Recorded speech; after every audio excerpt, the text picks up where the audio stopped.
Vamos então conversar com quem entende de verdade deste assunto e trazemos aqui à nossa tela Andressa Durão, economista do ASA, que acompanhou essa publicação e agora fala conosco ao vivo. Boa tarde a você, Andressa. Bem-vinda ao Money News, terceira edição.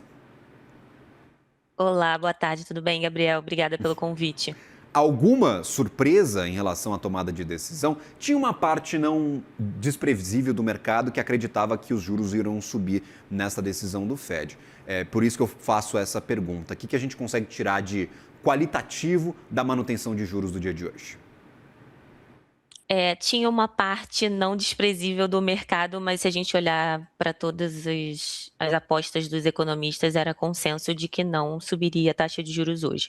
Eu acho que muito porque o que o mercado estava enxergando e os economistas não, era basicamente uma atribuição do mercado ao risco de surpresa que subiu muito com a entrada do Kevin Warsh no comitê, né, como presidente do Fed. Então, vai existir ao longo de todo o mandato esse risco.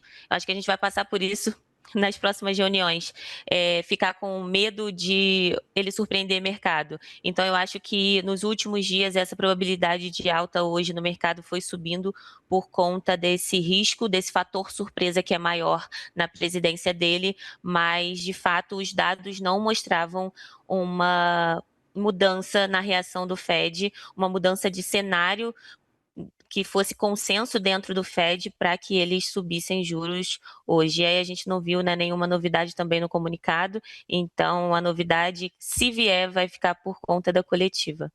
Agora, eles falam também, por exemplo, de atividade forte ainda e resiliente nos Estados Unidos, inflação elevada acima da meta de 2%, crescimento de produtividade e investimento em capital, no caso, essa parte relacionada à inteligência artificial, criação de empregos, que acompanhou o crescimento da força de trabalho também. Esses são os destaques. Opa, um segundinho que eu vou trazer em instantes essa declaração. Eu queria entender, eu estou tentando entender aqui, porque a gente tem agora a declaração para o lançamento da decisão, que começa indicando que o Fed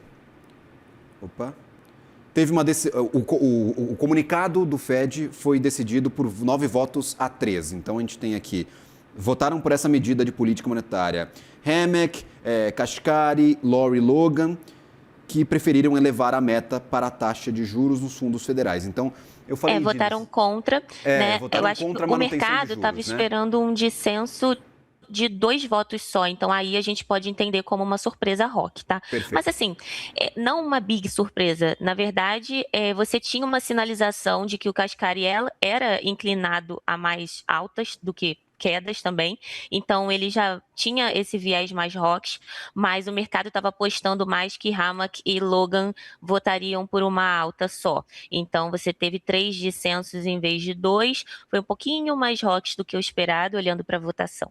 Perfeito. Então, eu corrijo aqui a informação. A gente tinha trazido que a decisão havia sido unânime, mas tivemos 3 dissensos, 9 votaram a favor da manutenção, 3 votaram contra a manutenção de juros e pediram um aumento de 0,25 ponto percentual já nesta reunião. Beth Hammack, Neil Kashkari e também Lori Logan. Esses são os 3 nomes dissidentes do Fed. Aquilo que eu trazia anteriormente, que os 2 indicados de Donald Trump votaram pela manutenção, também segue o mesmo padrão, não muda, porque tanto o presidente Kevin Warsh quanto Stephen Miran, que foram 2 indicados por Donald Trump, votaram a favor dessa manutenção. Agora, eu queria entender especificamente em relação ao formato da comunicação. Acabei de dar uma olhada em outros comunicados, eles foram desta vez mais sucintos com a descrição do cenário para a economia dos Estados Unidos. Falaram de inflação acima da meta, de desemprego e de grandes investimentos de capital.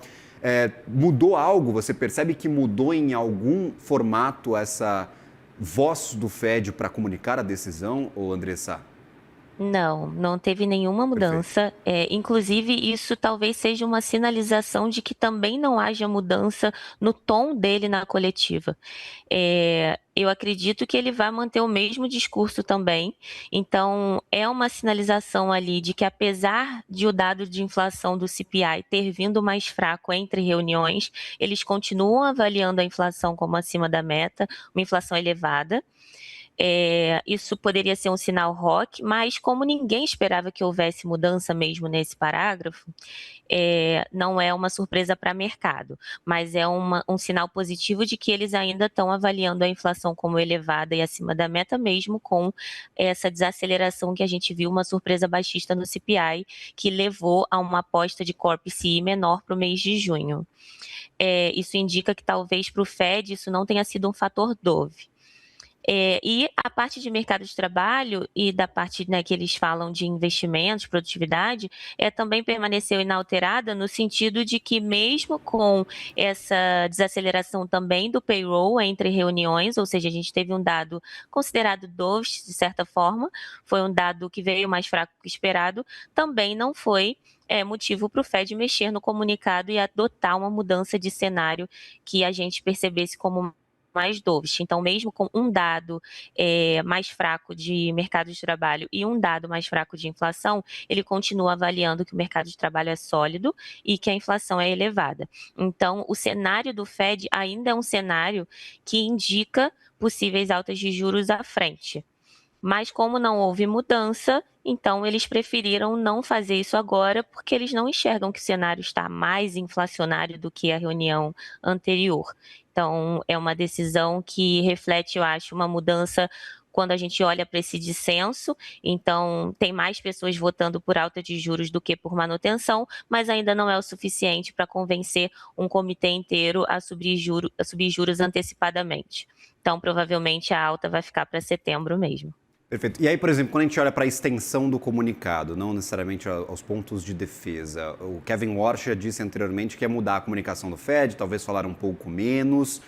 O próprio Gabriel Galípolo, presidente do Banco Central aqui no Brasil, disse que a gente pode estar entrando em um novo momento das comunicações dos bancos centrais, em que os BCs vão preferir vestir o chapeuzinho da humildade e falar, gente, a gente vai ter que esperar dados, a gente vai ter que falar menos.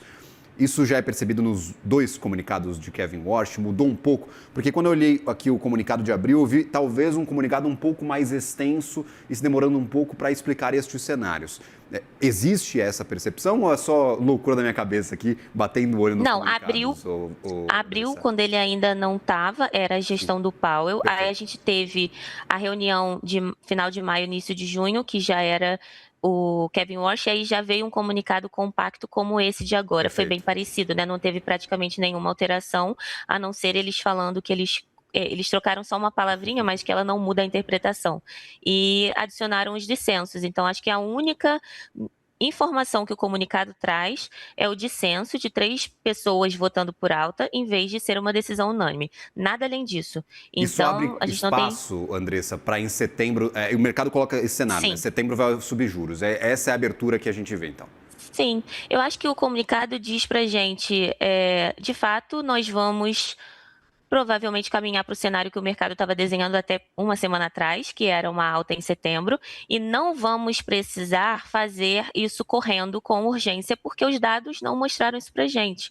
Então, eu acho que é tentar passar uma mensagem de calma também para o mercado. Eu acho que o Fed erraria muito se ele entregasse essa alta hoje sem ter sinalizado de alguma forma, porque quando a gente olhava para os discursos dos membros até aqui, entre reuniões, ninguém, a não ser Logan e Ham, que deixou muito claro que estava aberto mesmo a alta de juros. Então, se a gente tivesse hoje uma alta, seria uma surpresa que incomodaria. Talvez alguém, até eu teria a percepção de que o Fed poderia estar certo em subir já juros. Ele precisa subir, só que ele precisa fazer isso com alguma... não diria sinalização, porque a gente sabe que não vai ter do Kevin Warsh, mas com algum mercado já preparado para isso. Acho que ele teria mais a perder do que a ganhar hoje se ele já subisse juros, se surpreendesse, porque o mercado não saberia como agir para frente. Então, acho que foi uma decisão acertada, ele manter os juros. Vamos ver se ele passa alguma mensagem nessa coletiva, deixando mais claro que vai subir em setembro, mas eu imagino que só ele repetindo a mensagem de que vai entregar uma inflação na meta, o mercado já fique confortável. E eu acho que eles estão certos em se deixar dependentes de dados, né? A gente ainda tem mais 2 dados de CPI até a próxima reunião. Vai ser importante entender se essa inflação de fato voltou ou se foi só um ruído e a gente vai ver a inflação de novo mais alta, e aí sim vai confirmar essa alta de setembro. Ela não é completamente certa agora, né? Tudo pode mudar rapidamente, mas eu acho que esse comunicado abre essa porta sim, principalmente por conta de 3 dissensos. Perfeito. E aí, por exemplo, a gente está falando de alta de quanto? O que vocês imaginam de um cenário 25 de... bases. Não, para setembro, mas eu estou falando do próximo ciclo. Até onde os Estados Unidos teriam de subir juros para enfrentar esse cenário que a gente está vendo agora? Claro, tudo é incerto, a guerra pode acabar amanhã, pode acabar só daqui 2 anos, a gente não sabe porque não há nenhuma indicação nesse sentido. Mas o que vocês imaginam que seja este ciclo de aumentos de juros ou de ajuste de juros para a economia americana, Andressa? Eu acho que com o cenário que a gente tem hoje, 2 altas de 25, e aí eu acho que o Fed faria seguidas, tá? Não precisaria pular Entendi. reuniões, a não ser que os dados mostrem outra coisa mais para frente. Acho que a sinalização já seria muito boa, então o mercado não reagiria mal. Acho que o mercado acomodaria um pouco, acreditaria que o Fed iria entregar o trabalho, então você ganha em termos de credibilidade. Então o Fed entrega esses 25 em setembro, depois entrega 25 em outubro, e aí a gente avalia, né, se precisa estender ou não, porque se tiver uma nova ameaça para a inflação, ou então, se o conflito no Oriente Médio se estender ainda mais e acabar levando a outros efeitos indiretos, secundários, aí sim a gente precisaria de um ciclo maior. Eu imagino que muitas casas, o consenso hoje de economistas sejam até 3 altas, tá? Até mais do que é precificado pelo mercado para esse ano. Mas eu imagino que 2, que é o nosso cenário base hoje, é o ideal. Hoje o Fed tem uma inflação elevada, mas não é um cenário super inflacionário, a gente tem expectativas ancoradas, a gente tem um mercado de trabalho em equilíbrio, não é um mercado de trabalho super apertado que ameace a inflação, que traga pressões inflacionárias nesse sentido.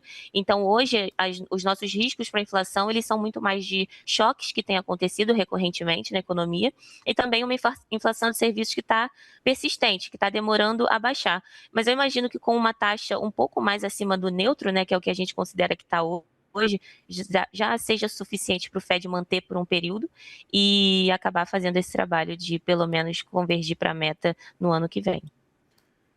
Andressa Durão, obrigado por nos ajudar aqui a entender essa comunicação do Banco Central dos Estados Unidos, decisão esperada, e a gente fica nesse receio de vai aumentar, não vai aumentar juros. Em setembro estaremos aqui de volta conversando sobre o que será da política monetária dos Estados Unidos. Até uma próxima, bom trabalho a você.